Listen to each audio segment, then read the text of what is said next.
Olá! Sabe quando a gente pensa em concorrência? A primeira imagem que vem na cabeça é quase sempre a mesma, né? A loja ali do outro lado da rua. Mas olha, a verdade é bem mais complexa. E para ser sincero, muito mais interessante. Então vamos mergulhar nisso.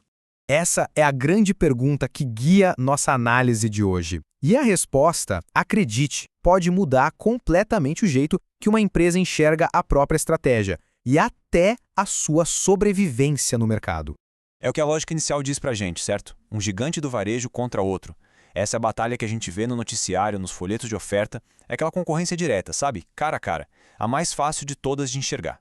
E aqui que a história começa a ficar boa. A maior ameaça pode não vir de um rival que já é conhecido, mas de um modelo de negócio totalmente novo, de uma empresa de tecnologia ou até da própria internet. O campo de batalha, na verdade, é muito maior do que parece. Para a gente conseguir entender toda essa complexidade, primeiro a gente precisa organizar o caos. Vamos dar uma olhada na concorrência em 4 níveis diferentes.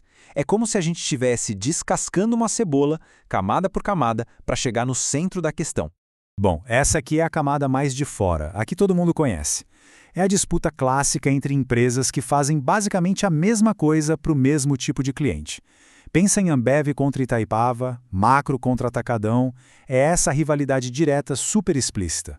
Agora a coisa começa a complicar. E se o fornecedor virar o concorrente? Pois é, exatamente isso que acontece.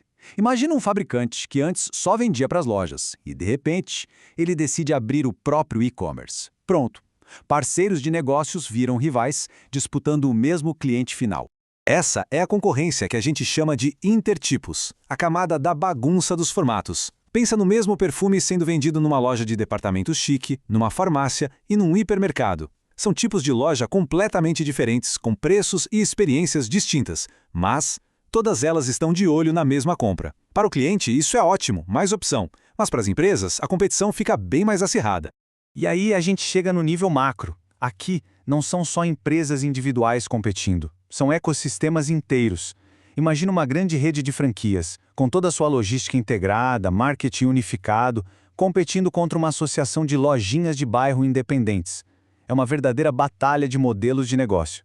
O mais legal desse diagrama é que ele mostra visualmente essa teia. A gente consegue ver direitinho as linhas de conflito. Não só na horizontal, entre empresas do mesmo tipo, mas também na vertical e até entre sistemas inteiros. A concorrência é uma rede, não é uma linha reta. Se essas 4 faces da concorrência já pareciam complexas, se preparem. Agora a gente vai ampliar o foco para enxergar as forças que atuam sobre todas as empresas, quer elas queiram, quer não. Esse esquema aqui ilustra isso de um jeito brilhante. A empresa está ali no centro, mas ela é o tempo todo pressionada por fatores de fora e pelas expectativas de vários grupos.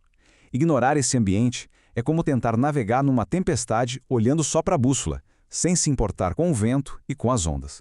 Pensa só, uma nova lei, como o Código de Defesa do Consumidor, ou uma simples mudança nos impostos, isso pode forçar uma empresa a refazer toda a sua operação, seus preços, sua relação com os clientes. É fato. Em tempos de economia boa, as pessoas compram mais. Numa crise, o corte de gastos é imediato. Nenhum negócio passa ileso pelo humor da economia. É isso que dita o ritmo dos investimentos e da expansão. É só a gente pensar na preocupação cada vez maior com sustentabilidade, ou na valorização de experiências em vez de produtos. Essas tendências moldam o que as pessoas querem comprar e podem fazer um negócio de sucesso ficar obsoleto rapidinho se ele não se adaptar. A tecnologia talvez seja a força mais destruidora de todas. A internet não só criou novos canais de venda, mas também deu ao consumidor um poder de informação e de barganha que nunca se viu antes. Hoje, uma loja numa cidade pequena compete com gigantes globais na internet. Ok, diante de toda essa confusão, como é que uma empresa consegue tomar boas decisões? A questão não é adivinhar o futuro, mas sim ter as ferramentas certas para analisar o presente. Vamos ver como isso funciona na prática. Essa citação resume bem o desafio.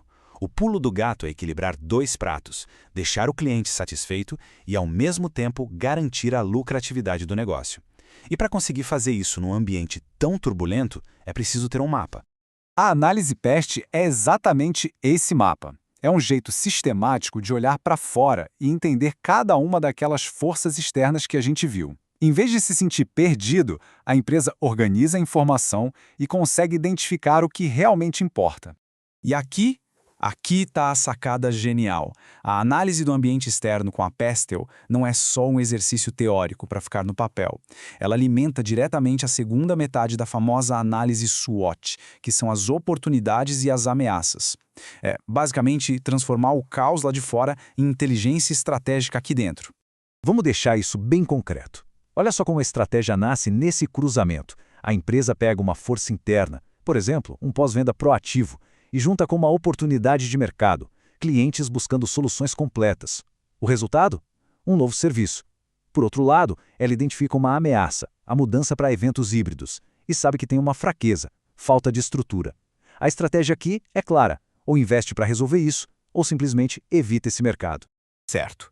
Depois de analisar todas essas camadas, todas essas ferramentas, o que a gente pode concluir sobre o cenário competitivo? Vamos resumir os pontos principais e dar uma olhada no que vem por aí. Então, os pontos que ficam são: primeiro, a concorrência vai muito, mas muito além do rival óbvio. Segundo, a empresa não controla o ambiente, mas ela precisa, urgentemente, entender ele a fundo. E terceiro, existem métodos, existem ferramentas para transformar essa compreensão em ação estratégica. E a gente termina com uma provocação. Com a tecnologia acelerando tudo, borrando as fronteiras entre os setores, será que a própria definição de concorrente não está ficando ultrapassada? A verdadeira disputa, talvez, não seja mais contra outra empresa, mas sim contra a velocidade da mudança? Fica aí a reflexão.